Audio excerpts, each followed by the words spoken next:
dodos tāpēc viņā, jo, principā, man tā grūti teikt, man tas no bērnības, ka es dodos Preidā, tāpēc, ka es visu to atbalstu arī jau kopš mazām dienām, bet, principā, tāpēc, ka tas ir labs pasākums, pozitīvs pasākums, mēs varam atbalstīt visus.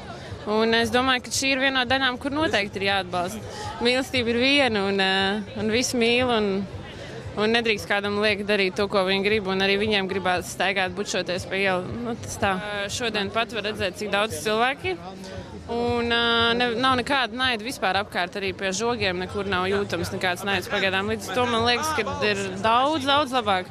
Un mēs arī tur šodien gājām pa Rīgu un jutām, ka nav tāda nekāda naida apkārt. Tāds ļoti patīkami tādā ziņā. Ja tu tāds esi piedzimis, tad tu neko nevari padarīt. Ja tu piedzimis, tad nezinu, vienalga ar ko tu tāds piedzimis esi.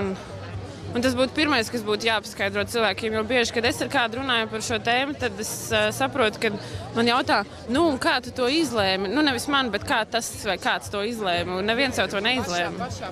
Tā ir tā lielākā fiška, un es domāju, ka tas būtu pirmais, ar ko jāsāk. Sākne ir tam, ka tas ir, kā jūs teicat, tas ir par cilvēktiesībām, par izvēles brīvību, un es pats personīgi dzīvoju pēc principa, ka es netraucēju citiem dzīvot, un es gribu, lai arī citi var izpausties, kā vien viņi vēlās. Labdien, sakiet, lūdzu, atbalstīt vai protestēt?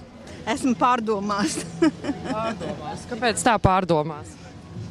No vienas puses tā, no otras puses tā. Mēs ejam līdz laikam, Latvija mainās.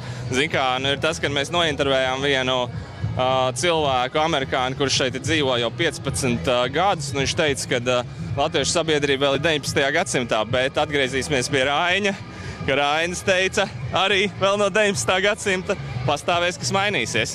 Tā kā ir tas, ka mums jāredz visi aspekti, ja? Un bija ļoti arī interesanti, ka sabiedrība patiesībā mainās. Mēs intervējam arī vecākus gadagājumu cilvēkus, un bija tā, ka viena tantiņa tā teica, skaisti, es skatos, kā tas viss notiek, ja? Un blakus vienkārši, vajag tā kā Ukrainā un Krievijā izsist visiem zobus, ja? Tur bija, bet ir tas, ka, un tad es jautāju tai tantiņai, kur teica, skaisti, man patīk, kā viņi tur staigā, kāpēc jūs neiet iekšā? Es nezināju, kur dabūt tur aprocīt vai ko, jā. Mums jāapzinās, ka mēs esam daudzkrāsaini, jā, Tas, man liekas, tas karoks arī to visu izsaka, jā. Bija ļoti atvērta, patīkama atmosfēra, un īstenībā mēs pat ar draugu smējāmies, ka tā varētu būt katru sestdienu.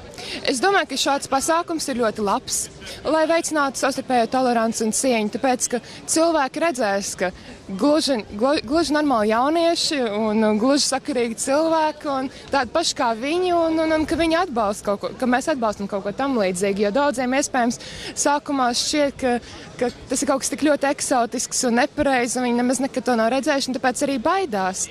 Un ja cilvēki redz, ka tā kā šie te ir tādi paši kā viņi, tad pazūd tā robeža, un tad visi saprot, ka nav tās atšķirības, ka mēs visi dzīvojam vienā sabiedrībā, ka mēs visi esam kopā.